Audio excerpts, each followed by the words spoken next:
What yo? Yeah. Trouble? Trouble for the feet. You know it go. So Cannabis is really a cannabis expo that has now mushroomed into a full-on festival, with educational, recreational, and I would say generational wealth built in to the entire product. Yes. Quick question for you on the music side, why reggae? Well, reggae and Rastafarianism and traditional cultivators is what really helped to push cannabis. But I will give you a little insight that this year we plan to go beyond reggae. We plan to bring in the soca, because we realize that soca is big and soca really moves. Having seen our last carnival, how soca really moved and brought a lot of persons to the venues. I mean, during the last carnival, it was the first time that we saw 3, 4, 5 shows happening in the same time, and they are packed. I mean, it was amazing, and we've seen the impact that soca has and the region, to the extent that Jamaica itself now wants to have one of the biggest carnivals. You know it. So we are going to bring out to perform at our cannabis some of our top soca artists. I love that, because, and again, I'm jumping in here because your passion is infectious. You know, from the economics to the struggles that Vinci has been through to now coming to this victorious place in your cannabis journey with a full-on festival. It's going to be world-renowned pretty soon. I can predict that for sure. I love that you're using reggae music as a foundation pull for the people, because reggae music is rebel music, it's Rastafari.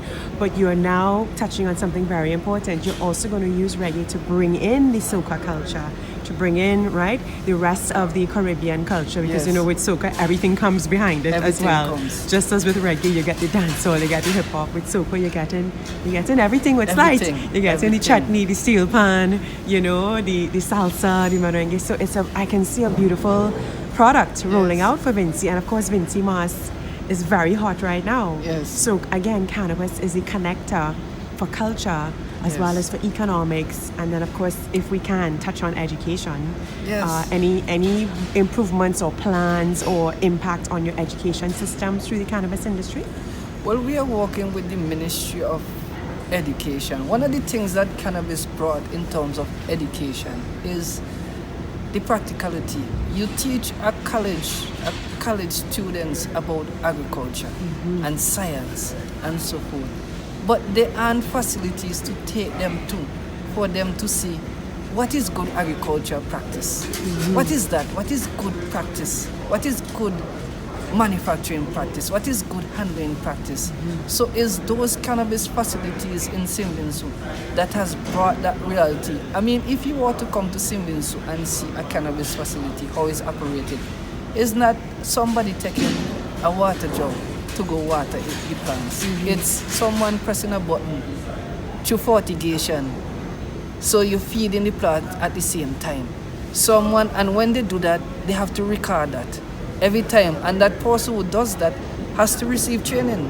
And every time they receive training, they have to record that. And that person has to wear a uniform.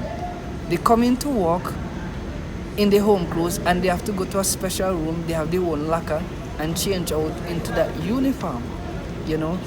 And that is all part of the hygiene and sanitary standards. I mean, the thing is so impressive, the workflow and everything, to ensure that you don't pass viruses, germs to the plant, because you want quality, you want something that is medicinal, that someone will take for the ailment, so you can introduce, you know, and the whole organic nature of it, the whole management of a cannabis, a farm as agriculture with all the management framework. So we have received. So you're talking farm to school, not just farm to table, because you just identified several industries just in that short little spiel you gave us. You're talking tech voc, You're Yes. talking maths, science. Yes. You're talking agriculture. Yes. And agrotech. Yes. You're talking economics. Economics. The ABCs of it. Yes. You're talking uniforms. You're Uniform. touching on, the garment industry. Yes. Sanitation. Sanitation. I mean, and of course, land. You're dealing with Land. legalities. You're dealing with paperwork. So you're really able to And bring security. Yeah, it's a whole You have school to of have thought. cameras. Security. You have to have a system. Transportation. Transportation. It's a whole school of thought Yes. around the industry. And then we haven't even touched on tourism yet. No. Or philanthropy. Or all the other community development benefits as well. So, Terral, I do not want to take up all of your time. I know I told you 10 minutes. We're already at 15. Yes. But, oh gosh, it's such a pleasure meeting you here at the Caribbean Association for Oncology and Hematology Conference. Want to give us a quick word about your experience here in Trinidad at the Hyatt, being a part of this conference? I want to speak to Trinidad, and a whole Trinidad is beautiful. It's the longest I ever been to Trinidad. It's normally come in and then you have to go an hour or 2-3 hours after. Yeah. Trinidad is impressive. I mean, that's why I brought my wife with me, so she can see too, because she's an academic just like I am.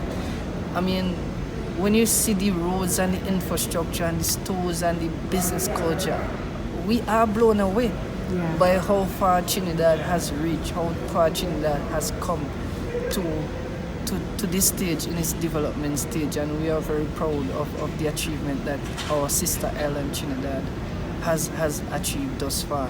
The conference itself, as you see, the first thing that I did was to commend the organizers, because these things aren't easy. Putting together these things, the planning, and it will never ever be perfect.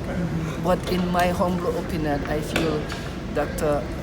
Marissa Nimrod and the entire team, they have done an excellent job, and I don't regret at all taking up the opportunity to come here. And it's a non-profit foundation.